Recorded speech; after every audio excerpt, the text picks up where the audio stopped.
So I just wanted to bring that to your attention and hope that everybody will make some noise about that. I've got some questions that I want to answer today, so I'll get off of that soapbox and get on to the questions that have come in. The first one, Sharon Savitsky. Dr. Phil, should I get tested to see if I'm carrying the virus? Also, should I get an antibody test? I'm trying not to go get tested so I can save them for other people that need it. Listen, if you have any concerns at all, you absolutely should get tested. No doubt about it, you should get tested. Don't let anybody tell you that you're taking up resources to go get tested. There are enough tests out there.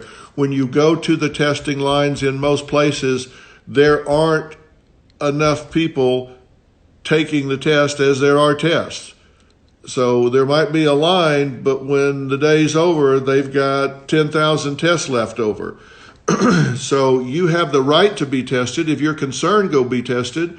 And that gives valuable information to those that are trying to figure out how widespread this is. What we're learning is that this is a lot more widespread than we thought it was. A lot more people have had this than we knew, which means the death rate is a lower percentage than what has been believed before, according to all of the scientists, all of the infectious disease experts, all of the epidemiologists. So yeah, for absolute sure, you should get tested. Don't be concerned about that. You have a right to be tested like anybody else. Kylena Clevenger says, is there really a point to wearing a mask? Absolutely, there's a point to wearing a mask. If you turn the corner and somebody sneezes in your face, you're going to be really glad you had something on your face so you don't inhale the droplets and get sick. Of course you need to wear a mask. There is a point to wearing it. Serbii says, what should we do when we have no motivation to do anything like schoolwork? Well, that's just point of maturing, I guess. We learn that we don't just get to do the things we want to do, we do the things we need to do. So hopefully you'll recognize that I don't want to do this, but I need to do it. There comes a point in everybody's life when you realize, I'm not going to school for other people, I'm going to school for me, because fairly soon, you're going to be selling the knowledge you're getting now. You're going to be in a competitive market, and somebody's going to say, hey, how much do you know? How good are you at math or science, or how well do you write? How good are your skills in the job that we need to hire somebody for? And those people that worked hard to learn how to do the things that needed to be known in order to do that job are going to get hired, and the ones that didn't aren't. So you're not going to school for your parents. You're not going to school for your teachers. You're going to school for you. If you want the money to do the things you want to do, then you're going to need to have the skills that the world's willing to pay you for. So that happened to me. It didn't happen to me till I was in college, because I didn't give much of a damn about school for a long, long time. And then I realized, hey, I'm not doing this for them. It's not going to change my parents' life, whether I pay attention or not, or my professors. I mean, they have a whole new set of kids in 3 weeks anyway. They don't care. Maybe they care, but it's not going to change their life. I decided I'm doing this for me, so I started paying attention to that. Any tips on how to keep a relationship healthy during lockdown with 4 kids? There's not enough time to talk about that, but look, when you get frustrated, just remember you're just as frustrating as the person that's frustrating you. If you think they're driving you crazy, trust me, you're driving them crazy too. So lighten up. Don't be judgmental. Give each other space mentally, emotionally, physically, and get those kids pulling their own weight. They shouldn't be so spoiled. Okay, Tamara Toda says, Dr. Phil, how do I deal with my fear to go out because of the virus? You're not helpless. Do everything that you can do to protect yourself. No doubt about it. You need to go out and do the things that you want to do. the things that you need to do, but recognize you do have the ability to impact the outcome of your journey. If you need to wear gloves, wear gloves. Wash your hands on a regular basis. Do wear a mask. Maintain social distancing. Be cognizant of staying out of a crowd right now. Do the things you need to do to keep yourself away from what it takes to get infected here. And what it takes to get infected is droplets from somebody's respiratory system getting into your respiratory system or your mucous membranes of your eyes, your nose, or your mouth, or you touching it and putting in your eyes, nose, or your mouth. So just be smart. Think about it before you go out. Don't just go stumbling in somewhere and find yourself in the middle of 150 people in a space made for 50, and everybody's breathing the same air and coughing and wheezing, and you're inhaling it. Just don't get in that situation. Stay out of there. If you see that, turn around and walk away. Wait till it clears, go back in. Be smart. Use your head about this. We are not helpless. We can affect this ourselves. I wanted to talk about today's show because, as I told you and have made good on my promise, and boy, have you guys responded, I said I was going to do a bunch of shows during the month of May that we shot before we went on break. And these are shows that have full audiences in there. They're not COVID-19 shows. Pandemic wasn't even in our vocabulary when we shot these shows. They were shows that were extra special leading up to the month of May, where we run a lot of our very best shows at request of our advertisers. And so these are interesting shows, they're compelling shows, they're educational shows, they're entertaining shows. And people have really responded. I've gotten so many messages. Thank you, Dr. Phil. We needed a breath of fresh air. We needed some non-COVID-19, some non-coronavirus noise. We wanted something about the typical things that we watch on Dr. Phil.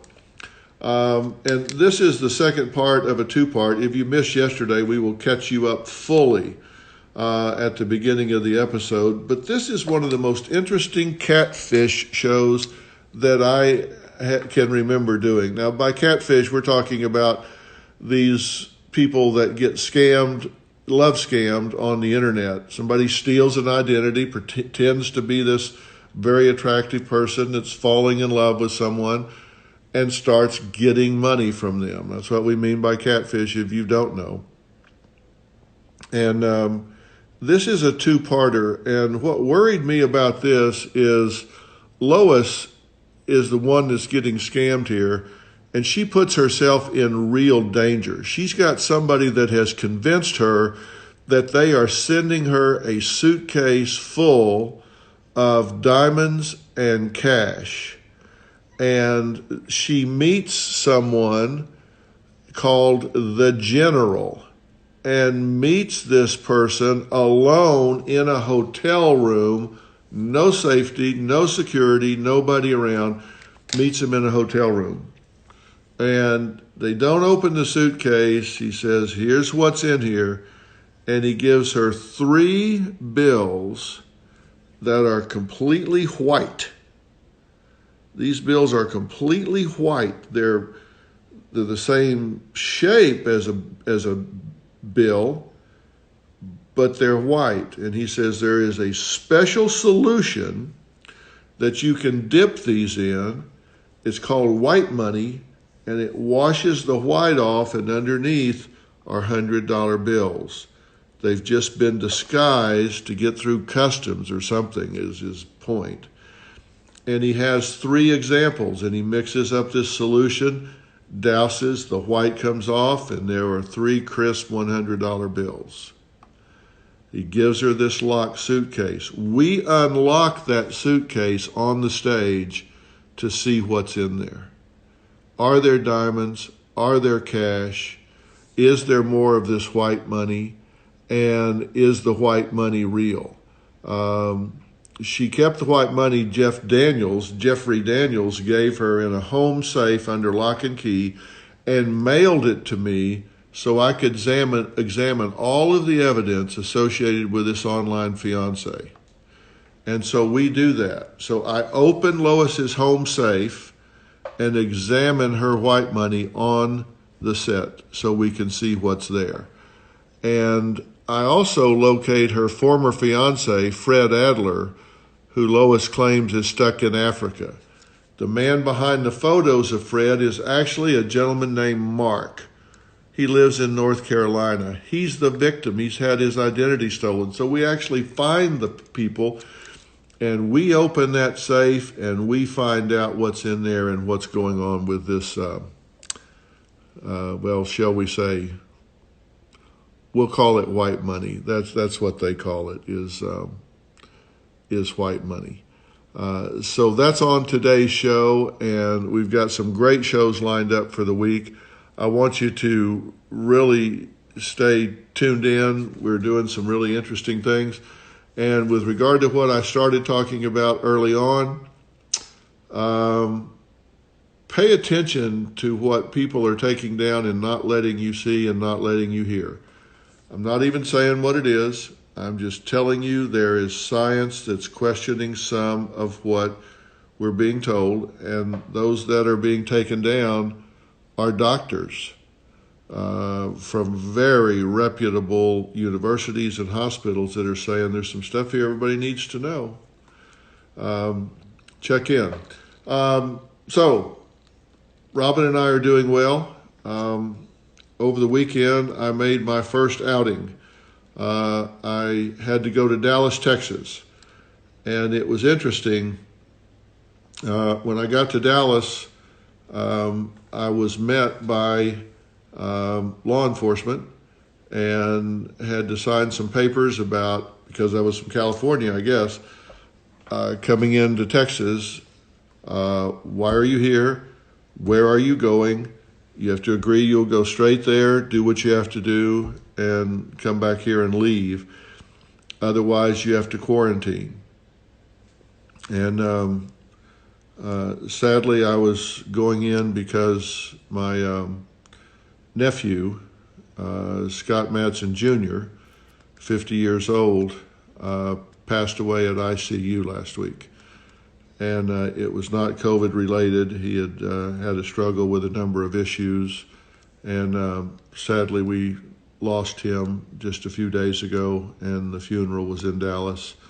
And so I went in for the funeral to be there for him and for the family. He's worked at Dr. Phil for the last 10 years. He was a young psychologist, very, very nice young man. Young man, he's 50, but I mean, very, very nice guy, very smart. Will be greatly missed by everyone at Dr. Phil. I know a lot of you heard about this. I appreciate all of your thoughts and sentiments. It is a tough time for our family to lose someone like that, but we trust that he's gone to a better place.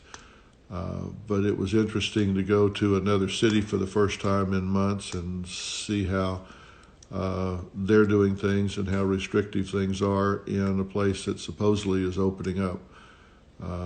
Different world out there.